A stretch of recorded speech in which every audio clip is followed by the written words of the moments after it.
We live in a world where focus is more valuable than even your intelligence. How many hours a day you waste, or how many hours a week you waste. And the classic answer is something like 4 to 6 hours a day. You know, inefficient studying, watching things on YouTube that not only do you not want to watch, that you don't even care about, that make you feel horrible about watching after you're done. That's probably 4 hours right there. You know, you think, well, that's 25 hours a week, it's 100 hours a month, that's 2.5 full work weeks, it's half a year of work weeks per year. And if your time is worth $20 an hour, which is a radical underestimate, it's probably more like 50 if you think about it in terms of deferred wages. If you're wasting 20 hours a week, you're wasting $50,000 a year. If you look at many of the most creative and productive people on the planet, they are doing and working in such vastly different ways. Because if you want to achieve the results only 5% achieve, you've got to think and produce and behave like only 5% of the people on the planet. And the best people on the planet in terms of creativity and productivity are not spending their finest hours addicted to distraction. They are doing work that matters. They're not doing fake work, they're doing real work. And so if your life isn't everything it could be, you could ask yourself, well, what would happen if you just stopped wasting the opportunities that are in front of you? You'd be who knows how much more efficient. 10 times more efficient, 20 times more efficient. That's the Pareto distribution. You have no idea how efficient people get. It's off the charts. It's a constant storm to try to figure out what you're about, and you change.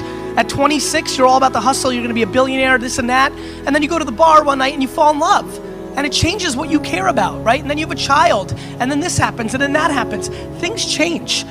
You just have to always consistently try to figure out what's driving you, and not because other people are watching, and not because that's what your dad wants, and not because that's what you said was gonna happen, and it doesn't look like it, and your family's gonna judge you.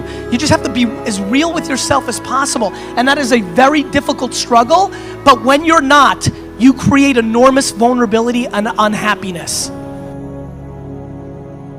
A lot of us get to work and we spend our best hours on our least important activities. We get to work and we start checking our social feed. We get to work and we check our text. We get to work and we chit-chat at the water cooler about the latest TV show that we watched last night.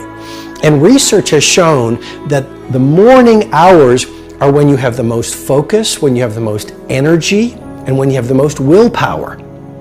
And so you want to use that first 90 minutes, you know, that is game time, that's show time. It's more like you should understand how much potential there is within you to set that straight. And then you should do everything you can to manifest that in the world, and it will set it straight. And that's better than self-esteem. It's like you're in a crooked, horrible position. Okay, fine, there's a lot of suffering and pain associated with that. Yeah, you can't just feel good about that because it's not good. But you can do something about it. You can genuinely do something about it. Listen, you have to understand, just because you're a human being doesn't mean you're entitled to be a successful entrepreneur. They do what everybody else does in every genre. You want to be an NFL player and an NBA player, you try, you're not good enough, you do something else. You want to be a famous actor, you go to LA, you wait tables, you try to be on a show, it doesn't happen, you do something else. I don't know what they do, like something else. Your environment is so important. What I'm suggesting to you as the second piece of technology to really 100 times your productivity is this. Install environments of tight bubbles of total focus. So install these tight bubbles of total focus and create these Menlo labs where you're completely distraction free. And then you will find your brain will drop from the beta state into the alpha state, where you will do your best work and get your best ideas. Stop doing the things that you know are wrong that you could stop doing. Right? So it's a fairly limited attempt. First of all, we're not going to say that you know what the good is or what the truth is in any ultimate sense. But we will presume that there are things that you're doing that for one reason or another you know are not in your best interests. There's something about them that you just know you should stop. They're kind of self-evident to you. I am encouraging you to really adopt this thinking protocol of becoming a minimalist. Even your home, fill it with just a few things.